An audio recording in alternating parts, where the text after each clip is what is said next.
그 팝콘 생각났어. 강혜정이가 그 사람이 일단 그 제목 뭐지? 똥 맞고. 그래. 시작할게요. 봄이와 오픈돌이 아저씨.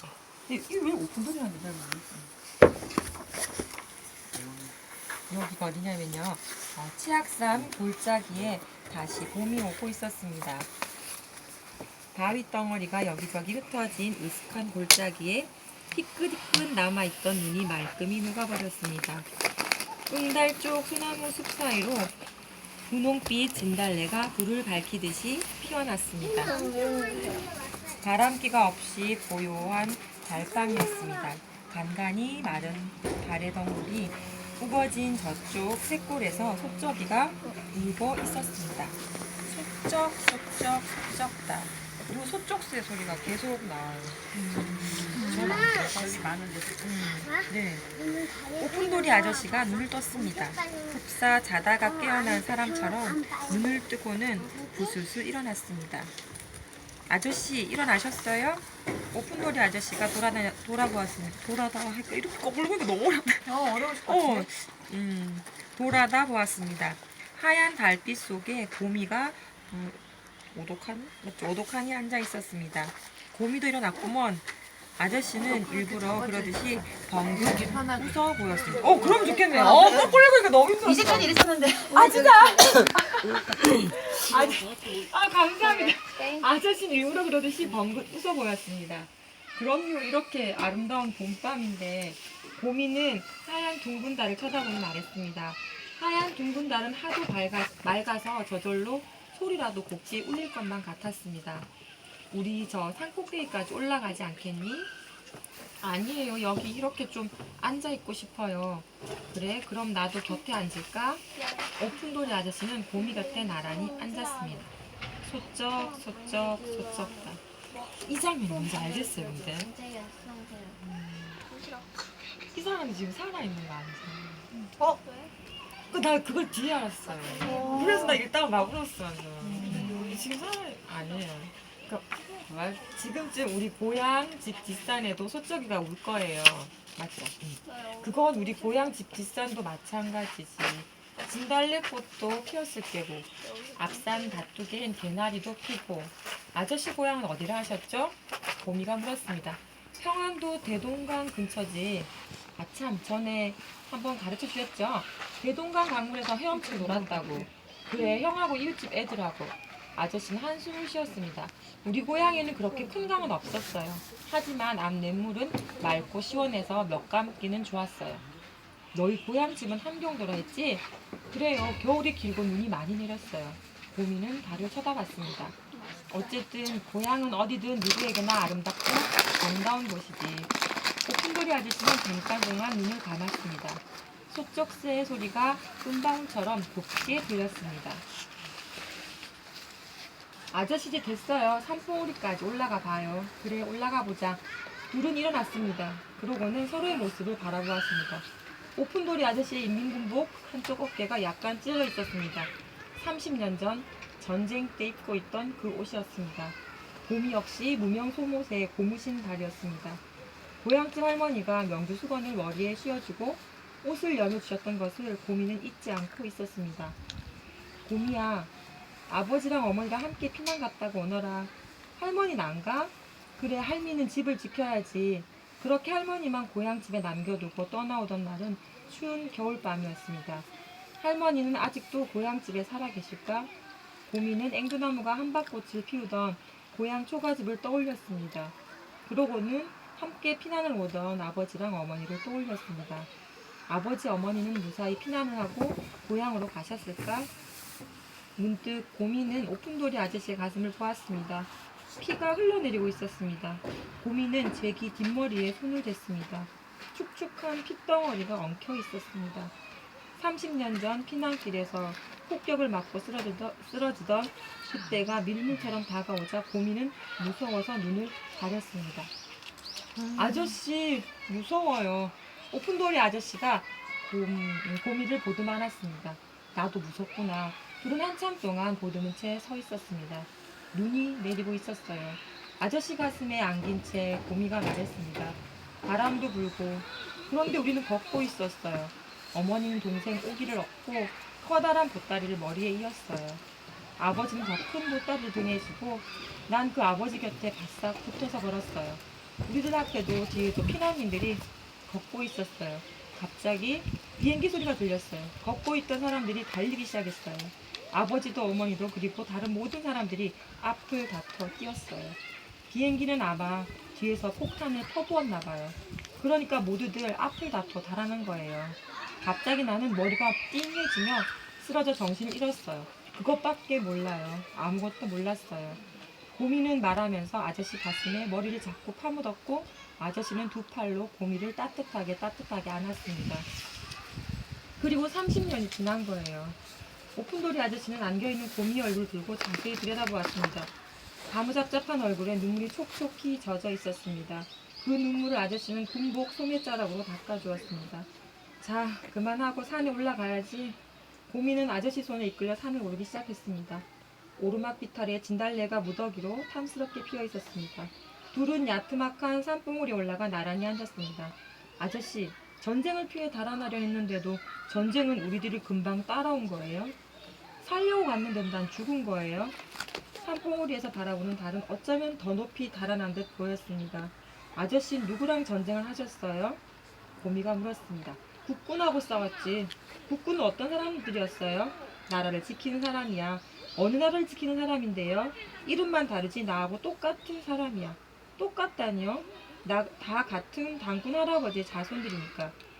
다만 나는 북쪽에서 살았고 그들은 남쪽에 살았다는 것밖에 다른 게 없었어. 아저씨는 말을 하고 나서 가슴을 내려다보았습니다. 축축한 피가 그냥 흘러내리고 있었습니다. 그럼 남쪽에 살고 있었다는 그 국군이 아저씨 가슴에 총을 쏜 거예요? 그래. 왜 그랬어요? 왜 총을 쏘아 죽였어요? 고미는 숙이고 있는 아저씨 얼굴을 쳐다보았습니다. 그건 나도 마찬가지야. 나도 국군을 쏘아 죽이려 여기까지 내려왔으니까. 아저씨는 국군을 죽이러 왔다가 오히려 죽게 된 거군요. 그렇지. 전쟁은 어느 쪽이든 하나는 죽어야 하니까. 국군도 죽었어요? 그래, 많이 죽었어. 우리 인민군이 죽인 거지. 그들의 죽음도 저쪽 북쪽에 남아서 영원히 고향으로 못 돌아갔을 거야. 왜 그랬어요? 왜 서로 죽였어요? 오픈돌이 아저씨는 대답 대신 고개를 저었습니다. 소쩍소쩍 소쩍소쩍. 아저씨는 성큼을 일어섰습니다. 입을 크게 벌려 소리를 지르려다가 그만두었습니다. 몇 걸음 사이에 서 있는 소나무 가까이로 성큼성큼 걸어가 나무 둥치를 힘껏 껴안았습니다. 아저씨 숨소리가 몹시 사나워진 듯 했습니다. 아저씨! 고미는 소나무 둥치의 반대쪽에 가서 아저씨를 마주 쳐다보았습니다. 아저씨는 식은되던 숨을 가라앉히고 거친 소나무 둥지의 얼굴을 기대었습니다. 울고 있었습니다.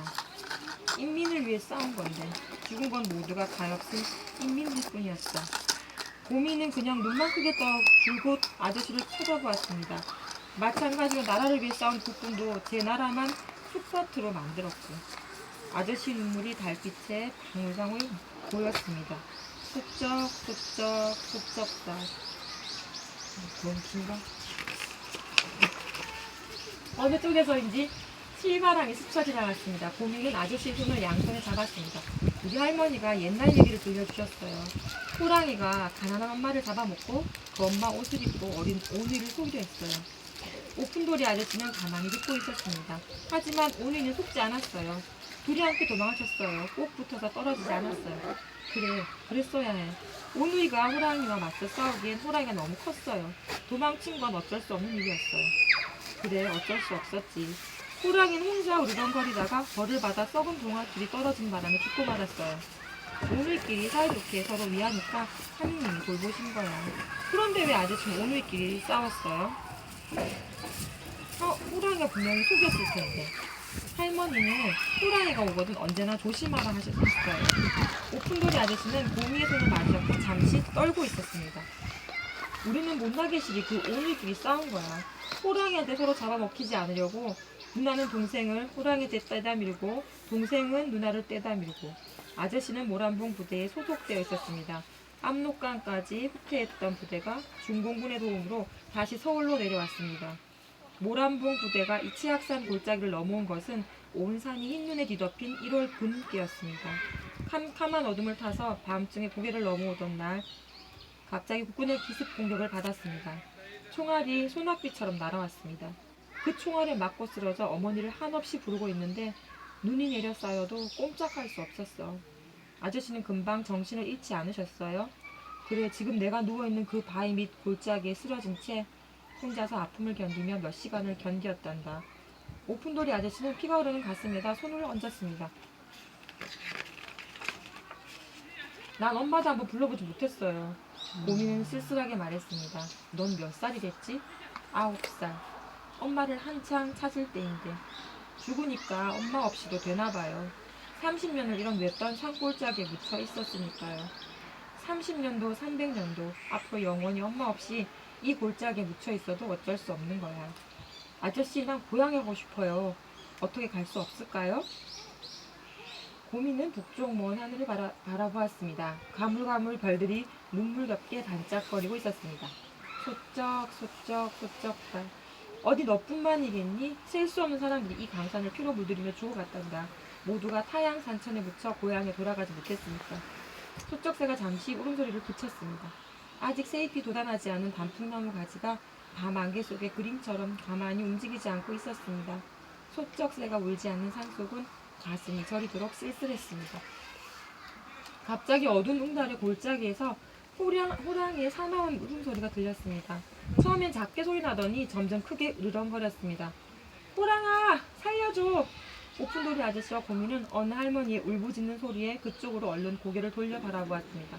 거기엔 무명옷을 입은 가난한 할머니가 바구니를 이고 고갯길을 넘어오는데 커다란 호랑이가 앞을 가로막고 버티고 있었습니다. 호랑이는 커다란 입을 벌려 금방 할머니를 잡아 삼켜버릴 듯 했습니다. 안 돼, 호랑아! 잡아먹으면 안 돼! 할머니는 얼른 돌아서서 고갯길을 되돌아가려고 했습니다. 그러자 방금 넘어온 고갯길 저편에서 또 다른 호랑이가 으르렁거리며 나타났습니다.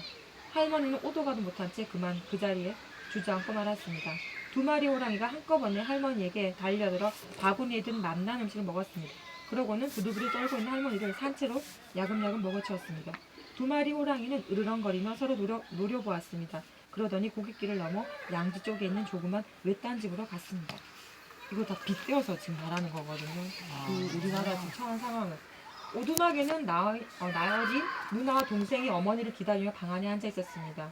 두 마리 호랑이는 오두막의 앞문과 뒷문으로 가서 방 안을 들여다보았습니다. 앞문 쪽에 호랑이가 말했습니다. 흡사 엄마 목소리처럼 부드러웠습니다. 혜순아, 달순아, 엄마 왔다. 문 열어라. 방 안에서 누나가 말했습니다. 엄마 목소리가 왜 쉰소리야? 잔치집에서 일하느라 몸이 쉬었단다.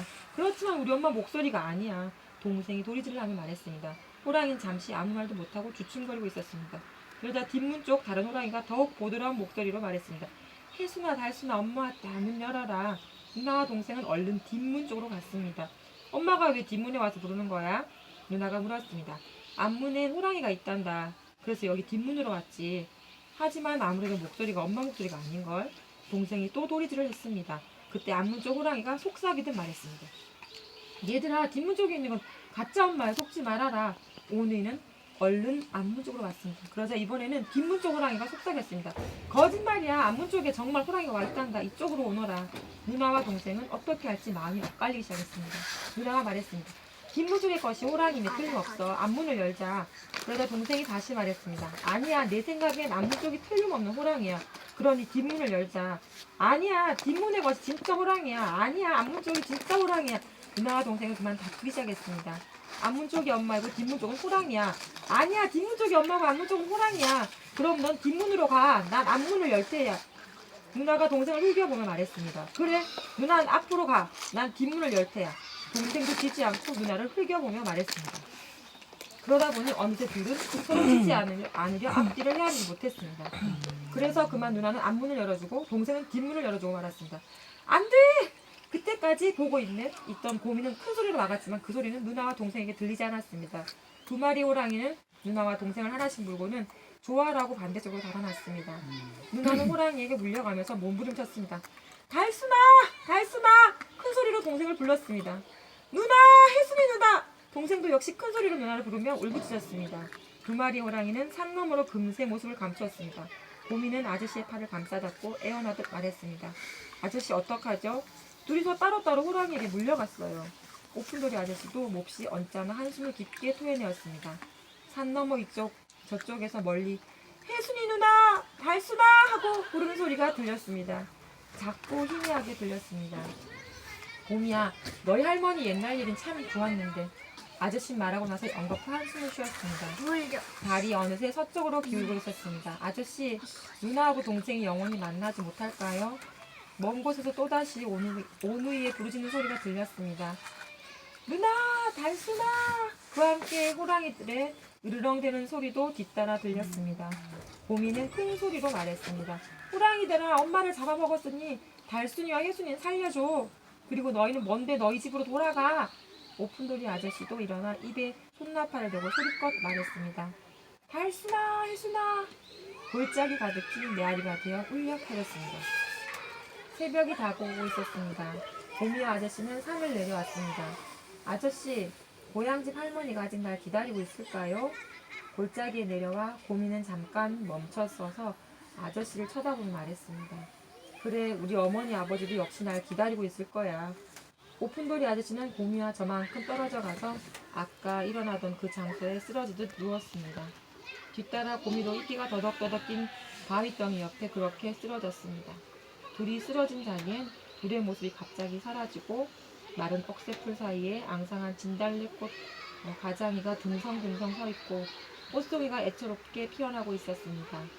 치악선 골짜기는 모든 것이 조용히 아무도 없었던 듯 숨죽이고 있었습니다. 그러나 이따금 먼 곳에서 호랑이에게 잡혀간 오누이의 부르는 소리가 애끓게 들려오고 있었습니다. 슬픈 이야기, 슬픈 이야기. 굉장히 잘 되셨네요. 아, 고생했어요.